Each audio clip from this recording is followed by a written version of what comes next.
ACN news में आपका स्वागत है। मैं हूं गणेश अग्रवाल और आप देख रहे हैं दमोह जिले की खबरें। दमोह जिला मुख्यालय पर स्थित मिशन अस्पताल में पदस्थ डॉक्टर के खिलाफ कोतवाली में शिकायत दर्ज कराने वाले जिला के सीएमएचओ मुकेश जैन पहली बार कैमरे पर सामने आए। जिस दिन वो शिकायत दर्ज कराने के लिए कोतवाली पहुंचे थे, उस दौरान वो मीडिया के कैमरों से बचते नजर आए। तो वहीं मानवाधिकार की टीम के वापस जाने के बाद वो मीडिया से मुखातिब हुए और उन्होंने इस मामले पर अपनी बात कही। क्या कुछ उन्होंने इस पूरे मामले पर कहा, आपको सुनाते हैं। Bureau report, ACN news.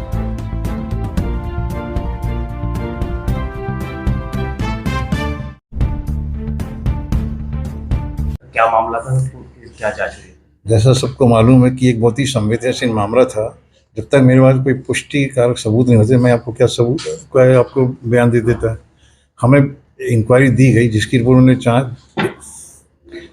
5 मार्च उसका प्रतिवेदन दे दिया। और प्रतिवेदन का जो हमने कुछ प्रश्न दिए जिसकी जिला प्रशासन जाँच की थी, उन्होंने अपने स्तर से उसकी जाँच चालू की। हमने 2 पॉइंट पर जांच की कि डॉक्टर की डिग्री कैसी है, और दूसरी ये थी कि जो मरीज को उपचार दिया सही है कि गलत है। मरीज के उपचार के समय चूँकि हमारे जिले में कोई भी कार्डियोलॉजिस्ट नहीं है, तो इसलिए हमने उस प्रशासन को उल्लेख किया था कि आप इसकी जांच सुपर स्पेशलिस्ट टीम से कराई जाए, जो कि मेडिकल जबलपुर या सागर से आ सकती है। कलेक्टर महोदय ने जिला सागर महोदय को मेरे को पत्र लिखा था, उसका उत्तर उनके पास 25 तारीख को आया। तो उन्हें पत्र हमारे यहाँ कार्यालय में भेजा, मुझे 28 को मिला। अब 28 तारीख से 4 दिन के मैं अवकाश पे इंदौर गया हुआ था, और जैसे 1 तारीख को मैं आया, जब पत्र जोड़बो पत्र लिखे, और इनकी गलती पे मैंने तुरंत ही मिशन अशोक पत्र लिख दिया। इस बीच में मुझे पता लगा कि कलेक्टर महोदय ने संबंधित विश्वविद्यालय की डिग्री वैद्यक जांच के पत्र लिखे, जिनको कोई उत्तर नहीं आए। फिर इसकी डिग्री एक कागज और मिला जिसमें इनकी पंजीयन नंबर देखा। जब पंजीयन नंबर पोर्टल पे देखा तो वही नंबर उससे मैच नहीं खाया। तो इसके लिए फिर हम लोग तुरंत कन्फर्म जब हमको ये हो गया कि नहीं ये नंबर इस व्यक्ति का नहीं, तो उसके बाद FIR दर्ज करा दी। इसलिए जब तक हमारे पुष्ट सबूत नहीं थे, संवेदनशील मामला था, तो हम इसको कहने से बच रहे थे, क्योंकि इसमें कुछ भी लोगों पकड़ लेते हैं।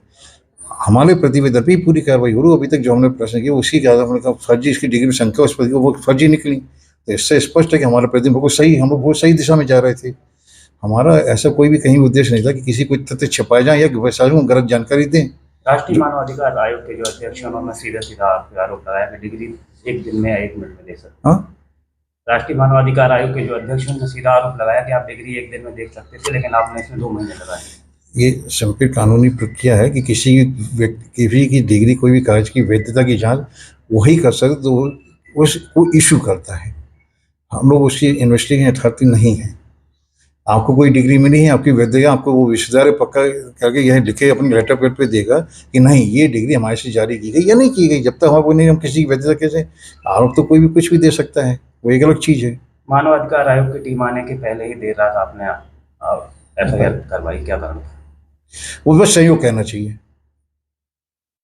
वो सिग्नेचर हमें अंसारी इसके ऊपर भी कोई आरोप लगाया जा रहा है? हाँ, इसके ऊपर भी आरोप लगाए जा रहे हैं। चांसलर क्या हुआ आगे, जब दूसरा कागज हमको मिला है जिसके हम लोग साइन मैच किए, तो पता लगा कि वो नीचे चांसलर के रूम में जो दस्तखत थे, जब मैं ये कहता था कि ये माननीय उपराष्ट्रपति उस समय विश्वविद्यालय के पद चांसलर होते हैं, तो हमने गूगल पे राष्ट्रपति की साइन सर्च की, जब मिले तो पता कि भिन्न थे, तो हमने दोनों उसको अपने FIR में दर्ज कराया।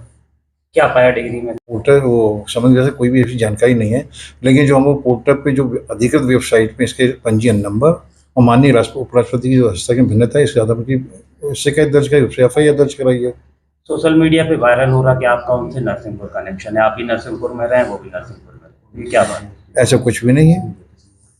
नरसिंहपुर ये भी संयोग करा कि मैं नरसिंहपुर, वो नरसिंहपुर और प्राइवेट चिकित्सा में जिला चिकित्सा सिविल सर्जन के पद पे था, जो सिर्फ जिला चिकित्सा प्रति जिम्मेदार होता है। और वहाँ जैसा आप सभी जानते हैं, जिले की व्यवस्था की जिम्मेदार मुख्य चिकित्सा स्वास्थ्य अधिकारी होता है। मैं वहाँ सिविल सर्जन जिला अस्पताल देखता था। मिशन अस्पताल को संचालन करने वाला जो NGO है CMTC, उसके साथ 9 सदस्य टीम है, किन किन पर मामला दर्ज है? ये पुलिस प्रशासन बता सकता है। क्या मानते प्रारंभिक तौर पर मिशन हॉस्पिटल कब तक बंद हो जाएगा? मिशन अस्पताल का पंजीयन है शासन के नियम के साथ, उसको मार्च में समाप्त हो गया है 2025 को। से 1 महीना ग्रेस पीरियड रहता है, आवेदन करने का नियमित समय रहता है। उन्होंने अपने पोर्टल पर आवेदन दिया हुआ है। जब उनके डॉक्यूमेंट पूरे वेरीफाई हो जाएंगे, निरीक्षण टीम जाएगी, जो उनको सही मिलेगा उसका लाइसेंस दिया जाएगा या नहीं दिया जाएगा, वो निरीक्षण टीम की डीप आने के उपरांत ही उसका निर्णय लिया जाएगा। जांच टीम ने सर क्या पूछा आपसे, क्या? अभी जांच टीम निकली नहीं, उनके पोर्टल पे डॉक्यूमेंट अपलोड होना बाकी है।